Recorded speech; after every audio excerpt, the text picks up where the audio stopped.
На денот на сесловенските просветители Свети Кирил и Методи од лулката на словенската писменост, од жариштето на нашата култура, Свети Климентовиот храм на Плаошник, каде бил првиот универзитет во Европа. Се јавуваме и разговараме со професорот по македонски јазик Перчо Божиновски. Добар ден, Божиновски. Да ве запрашаме, кажете ни, денес македонскиот јазик е мета на политички препукувања и негирање од страна на соседните земји. Кој е вашиот став? Добар ден, ви благодарам за поканата. Македонистиката е нашиот духовен родител. Човекот се раѓа два пати. Првиот пат се раѓа од своите родители, а вториот пат се раѓа во самиот јазик. Денес, токму на овој ден, имаме чест да ја славиме благородната мисија на светите браќа Кирил и Методи.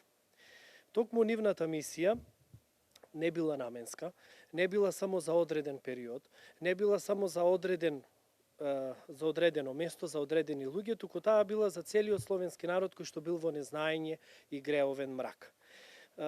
Затоа со себе тие ги понесуваат глаголицата, изборното евангелие, псалтирот, апостолот и во 863-та тргнуваат во писменување на народите.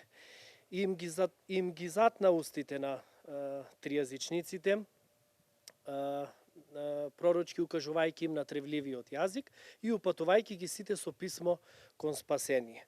Во однос на македонскиот јазик, значи ние ги влечиме тие корени и тоа е нашиот културен континуум, идентитет, кој што целосно си го носиме од понатаму. Точно е дека нашите соседи ни го напаѓаат јазикот, меѓутоа, видите, тие не се сега, сегашни напади, тие напади се континуирано низ целиот период, така што македонскиот јазик, јазично и историски си е докажан.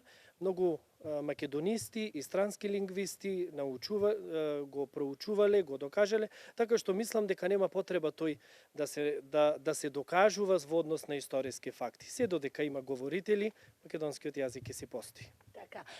Што мислите, како да го збогатиме, како да го зачуваме нашиот јазик денес?